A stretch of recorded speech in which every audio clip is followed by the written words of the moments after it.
intellectual property can protect this. Of course, Just like of course. That's what we are going to see in the session. How and because it was not there for so many years, people exploited it.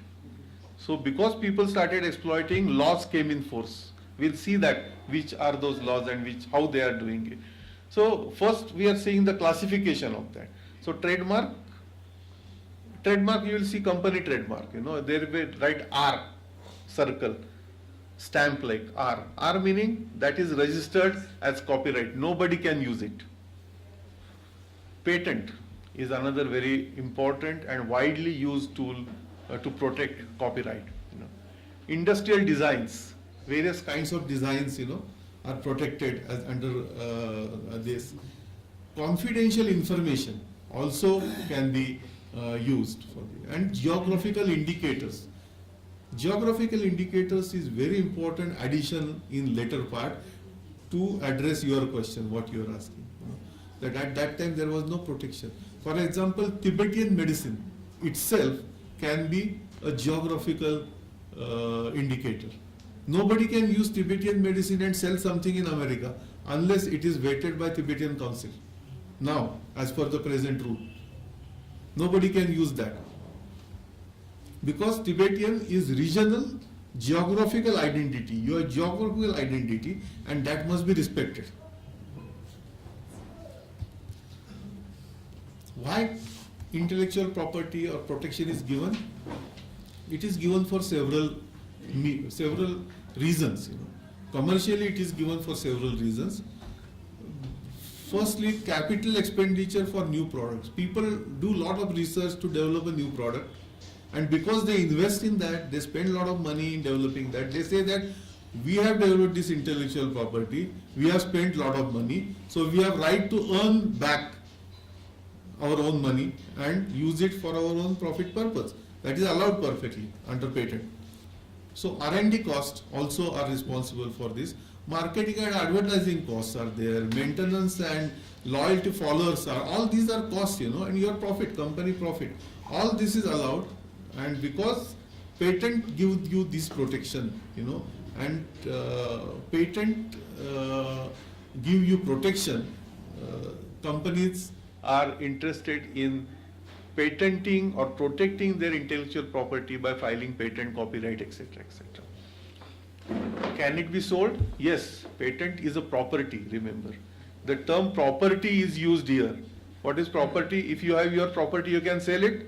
So you can do everything what you can do with your property. It is easy to understand now. Just say that patent is like your house.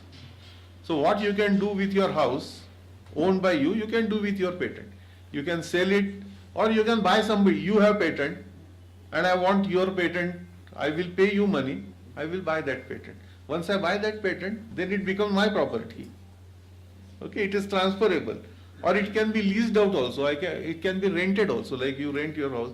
I will say that I don't want to buy your patent. I just want to rent it out for 5 years. If I'll do my business 5 years, I'll give it back to you, patent. That also it's possible, It can pass under a will. In your will, actually, you can declare that I hold this patent, and after me, this goes to my son, daughter, or to Tibetan Council, whoever you want to do. You decide, So that is possible, and it can be assigned also. And this assignment is a very powerful tool. We'll see that later. How companies acquire these patents from inventors. Because companies don't invent anything. Inventions happen in the laboratories by researchers, but companies acquire them because researchers assign those patents to companies.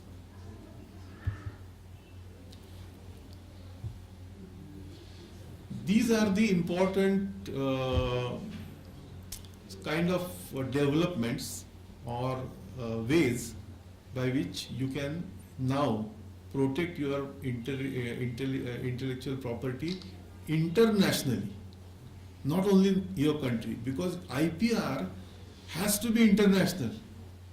It cannot be regional, because protection has to be global, otherwise somebody will steal from here. You may have protected it here, but they will use it somewhere else. So there has to be a worldwide view for this. So one important development happened which is called as Paris Convention for Protection of Industrial Property. It happened in 1967. Second one is, in short, it is known as Paris Convention. Berne Convention for protection of literary and artistic work. Earlier it was only for industrial product. Now they added artistic work and literary also. Then trade related aspects of intellectual property agreement. This is very commonly known as TRIP. You may have heard this term, TRIP. Then Patent Cooperation Treaty, PCT. When you apply for a patent, you apply under PCT most of the time. So you will see that I have two PCT patents. That's what if I say, that means I have patents applied under Patent Cooperation Treaty. And this cooperation treaty is not of one country. Several countries are together. So when you apply for PCT and when you are given PCT, you get protection in all those countries. Then there is something called United Nations Convention on Biodiversity. And the last is typical Indian intervention, is called as National Biodiversity Authority. It has recently, 2002, it came in force and started functioning around 2009, very powerfully. And that has now given a lot of hand to protect our own property in our own country. What is the biodiversity in Hindi? Hindi? Jaiva Vaividhya. Jaiva Vaividhya. What you see around, all this diversity of nature is covered under that. We see beautiful flowers, plants, everything, even human beings. Diversity in this room also. We all are diverse, So that kind of a biodiversity. Biological diversity.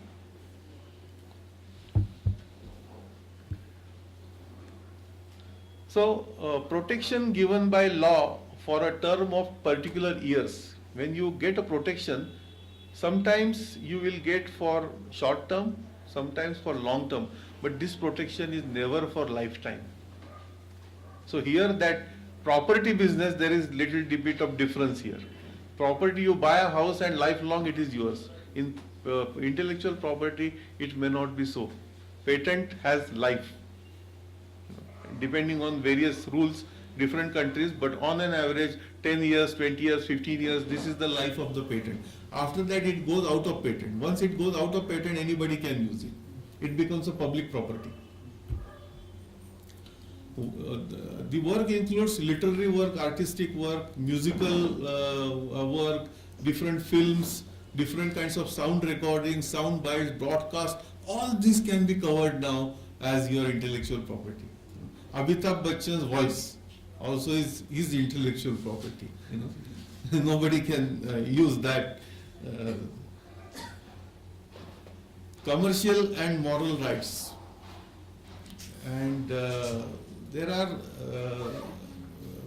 especially for copyright, there is no registration provision. That is one of the limitations of copyright.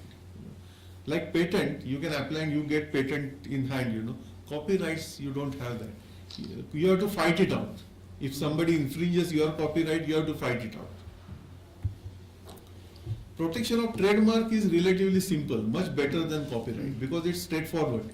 If you have a trademark, this is my trademark, nobody can take it. Most of the companies known by their logo, these logos are their trademarks.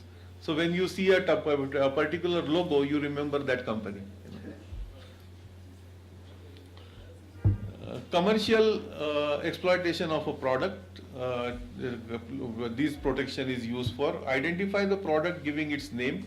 The mark includes a device, brand, any heading, label, any ticket, name, signature, any word, any letter, any numerical, or all of them in combination also. This can be a mark. It does not include sound or smell. Mark cannot be on any sound or smell, but tomorrow it may come. And already some efforts are going on. For example, perfumery companies are demanding that this is our trademark perfume. So we must have that particular perfume, nobody should be able to copy it. But that is not yet come up here. advantages of registered trademarks are many, and we need not actually discuss that because they are obvious. And patent protection is something more important, and we will have to spend some. Before patent protection, I must have some water.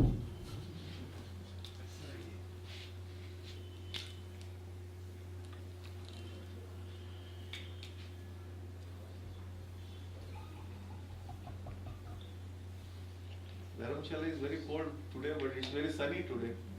Yeah. Yesterday when I came, it was raining and very freezy. Today is very good. Nice day.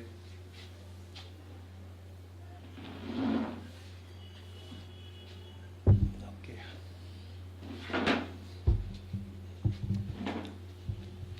Okay, so are we moving all well so far? Is going your. Okay. So protection of patent, actually, patent, the applicant applied for to the government for the right of patent, and in return for the monopoly given, He or she must disclose everything about the invention in the patent document. That is the requirement of granting patent. If you want patent, you have to disclose all the information to the government. You have to, because government should know what are you protecting. So that is the first requirement. Second is, most of the time the duration of the patent is 20 years. In some cases it can be less also, but generally talking about is 20 years. Patent is for any invention. Patent can be applied for a product as well as for process. So there are two types of patents. The first type is product patent, and the second type is process patent. Process is, for example, in traditional knowledge, we'll take example, you are extracting something and you are preparing something then after that. So that process, how to extract, which water to be used, what temperature, which vessel to be used, how much time you grind, how much time you boil, all that is part of process. Okay, and product is finally what you get is. Patentable invention must be new. There are three important requirements of patent. If you don't fulfill any one of them, you will never get a patent. The first requirement is non-obviousness. I think it is coming somewhere later also, but I will tell you right now. Non-obviousness. You cannot patent something which is very obvious. And second criteria is novelty. It has to be novel. It has to be something new. It has to be discovered, no? Discovery is something new. And third important criteria is it should have some application. Because if it has no application, then why go for patent? You know? It may be novel, very novel, but it has no use. The patent is not required. So these three criteria, any one of these three criteria is missing, you will not get patent. Non-obviousness, novelty, and applicability. Sir, Yes. can I fight for a patent, for example, a medicine already mentioned in ancient textbook. Okay, but this textbook and that medicine is not patented by any company or by individual. Yes. Can I fight for that? Can you say that again? Can I apply for that patent? No, we'll come to that. No, you cannot. Because another criteria, which is overarching criteria of all these three, good question, because I had missed that point, you know, good you brought it. Overarching requirement of that is that information should not be in public domain. Whatever is in public domain cannot be patented. Even if it is new, if you publish it in newspaper, for example, and tomorrow newspaper prints your invention, you know, you cannot patent it. Although you have discovered, although it is new, although it has application, everything is fulfilled, but disclosed, no, now you cannot. It is a public property then. Okay. So Charak Samhita, if something is written, it is public property. Nobody can patent.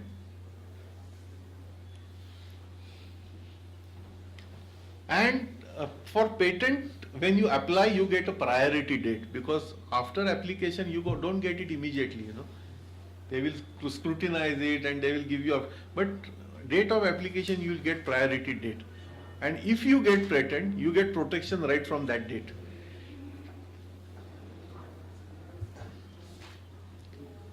There is also protection of geographical identification. I gave you example of Tibet. You know. So that is geographical identification. Meaning of that is an indication which identifies any goods as originating in a country or a territory or a region or a locality, even a locality, where a given quality, reputation or other characteristics of goods is essentially attributable to their geographical origin. If this is applicable, you will get geographical identification. Can you give some examples? There are many examples. Geographical location, example. Originated place. Yes, if it is your original place and that, but the best popular examples are basmati rice. Okay, basmati rice or Kolhapuri chappal. Okay, because they are made in that area. There is region or champagne. Champagne is France, you know. So that these are the geographical indicators. Haldi. Momo, yes, Momo. Momo, yes. Haldi is Indian. Indian, yes. But it is not a regional. So it has haldi, if you say that a particular area haldi, then it is geographical location. For example, there is a variety of haldi in my state, Maharashtra. It is called as Sangli haldi. And that is the best quality haldi. So that has geographical indication. I heard that, you know, in United States, they give the pattern of the haldi. Yes, we are going to cover that. We are going to cover that as we go haldi case. Yeah. But in India also, you will find every region, even in this region, there must be something which is very unique to this region, only to this region. That is geographical indication. And that's why I gave you example of Tibetan medicine itself. Tibetan medicine is specified to Tibetan region, Tibetan people, Tibetan knowledge. So it has geographical indication. Then how do you commercialize your IPR? You may have IPR, how do you commercialize? There are various ways in which you can commercialize IPR. First is assignment. If you have a patent or copyright, you can assign it to somebody else under a contract agreement. That whatever you earn, there are various ways in which it can be done, you know. For example, you can say that, okay, you pay me 1 lakh and take it, you know, I don't want anything upfront and I will assign it to you. Or I will say, no, my product is very good, so I don't want to sell you outright. Whatever you earn, 10% you give it to me. So I get lifelong. So it is depending on you, you know. So assignment, licenses, you know, all these are licenses. License can be Exclusive or non-exclusive. You can say that I will assign only to you and therefore I want 10%. If you say that no, I'll give you only 1%, then I'll say then I'll assign to 10 more people, not exclusively to you. Okay? So that is all commercial. So this is all possible through tradition. Now come to traditional. So this was general discussion about intellectual property. Now we'll come to traditional knowledge related issue. We'll see first of all what is traditional knowledge, what is protection and why it is important. It is customary protection, problems confronting by TK holders. All of you are TK holders. Intellectual property and TK, WIPO is World Intellectual Property Right Organization. It is UN organization. So what is traditional knowledge? any knowledge which is medicinal, agricultural or ecological. It could be music, it could be dance, it could be stories also. Stories also can be covered under intellectual property, you know. Poetry, any kind of handicraft, artisans, spiritual expressions, transmitted orally across generations. Now, especially in Tibetan tradition, you will see that many artisans, I saw here yesterday only, a small area wherein all the artists are there, typical type of painting they do, typical type of wood carvings they do. All that is your intellectual property. You know, that is Tibetan art and Tibetan culture. That is your traditional knowledge, and because it is traditional knowledge, it is your property. Yes. But in your case, for example, if you talk about Tibetan knowledge, it is a collective and not individual. You cannot say, no, no, I am Tibetan, it is all belonging to me. No, it belongs to you as Tibetan. Okay? So it is a joint responsibility, collective ownership. All of you together, you own it. You know. And this kind of a traditional knowledge is continuously evolving. It is not stationary. Because you add your own experience in that, and it evolves, it goes on evolving. Traditional knowledge has multifaceted concepts, because it has cultural identity, it has practical knowledge, it has oral tradition, it has emphasis on communities, it has emphasis on aesthetics, art, entertainment, culture, all that. Spiritual and religious beliefs are also covered under this. Typical Buddhist meditation, is again covered as traditional knowledge. Education, history, tradition, ethics, all these are different facets of traditional knowledge system. What are the benefits of protecting traditional knowledge? Tell me when we have to take break. 10:30 already? 10:45? Okay. So I will try to quickly go through so that we can spend time on, actually questions we are taking, so we need not have separate question hour. Okay. So why it is beneficial? Because it provides right to traditional knowledge holders. Those who hold traditional knowledge, we get some rights. Because it provides opportunities for sharing benefits of traditional knowledge. Because of that tool, we get opportunity also to share our knowledge. Otherwise, people used to earlier very protective of traditional knowledge. They say, no, I will not, because it was not protected. Today, you can share your knowledge because it is protected. It preserves knowledge base of communities. It increases opportunities for socio-economic development. Based on your intellectual property, if some thing comes out, your community can gain, and economic benefits are possible. It creates added value for humankind also. It's a larger goal, and enables participation in global markets also. Today, Tibetan medicine is not only in Tibet, it is all over the world.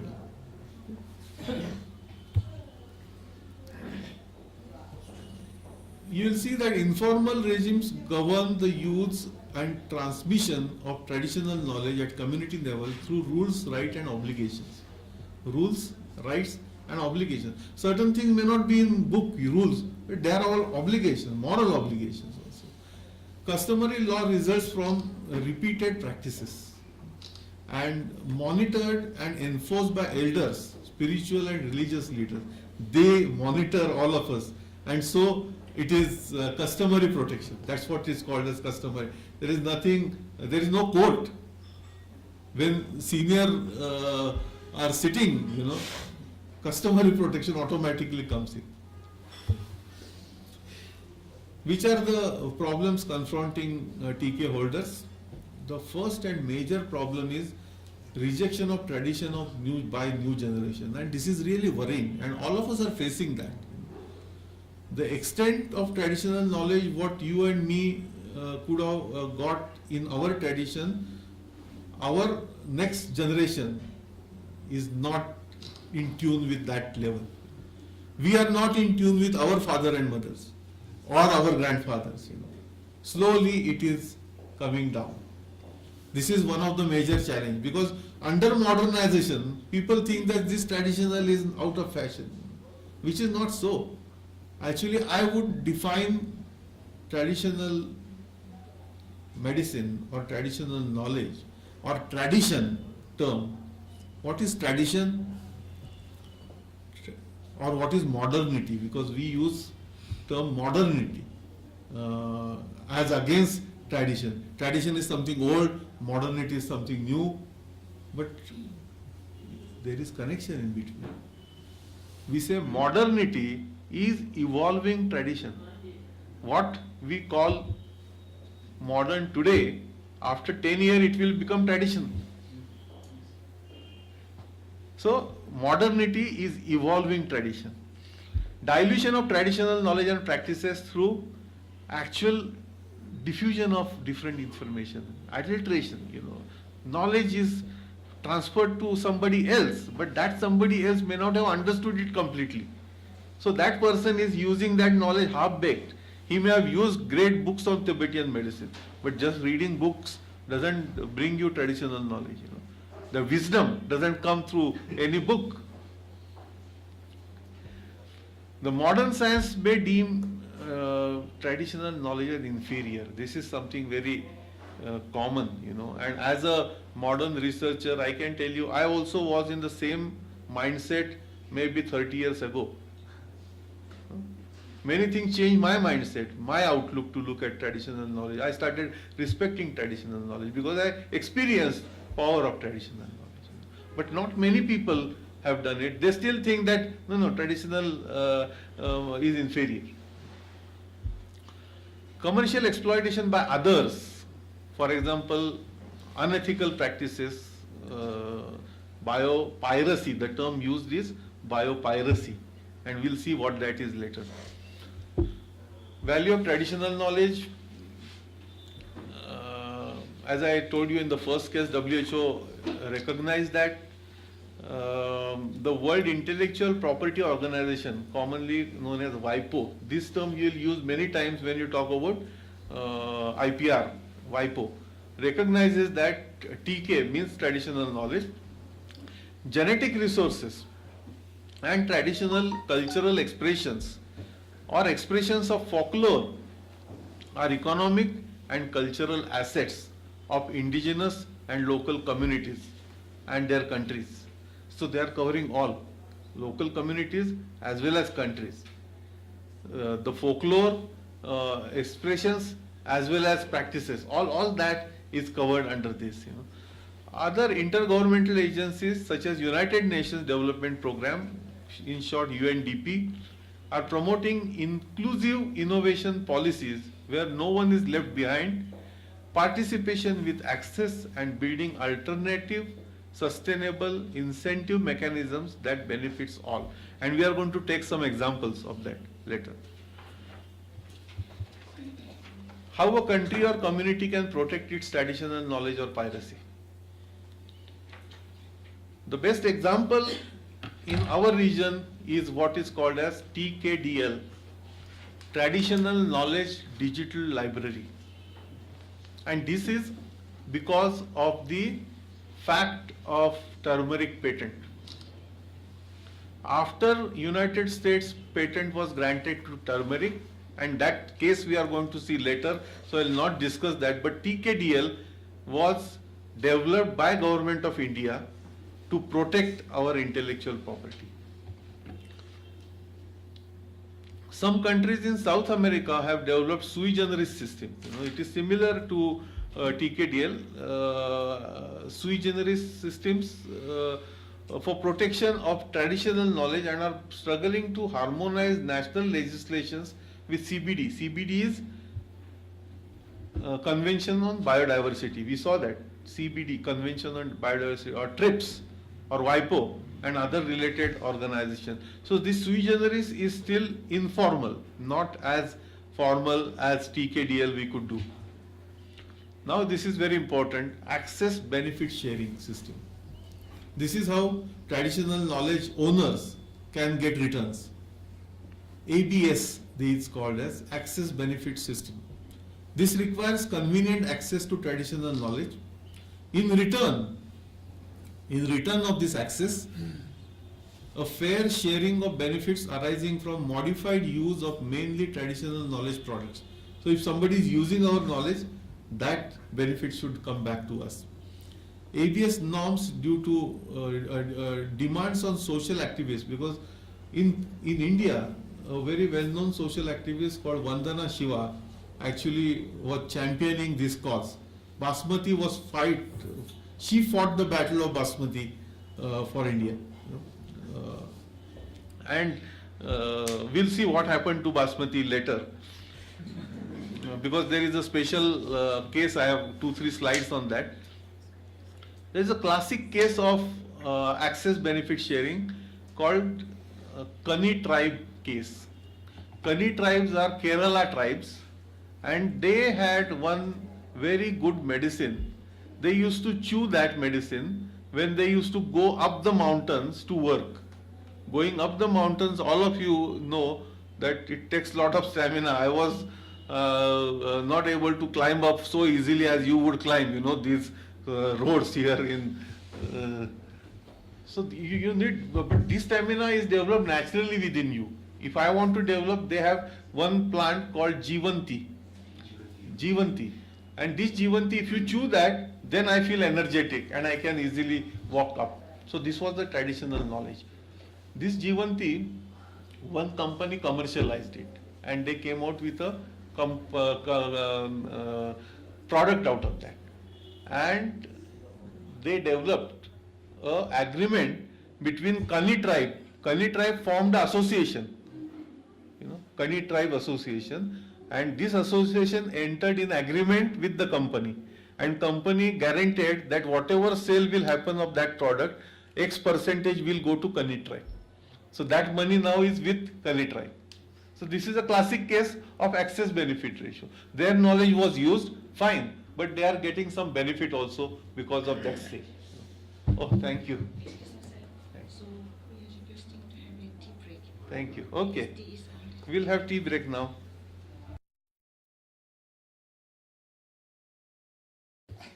So what I will do now, I will quickly wind up this session by giving few examples.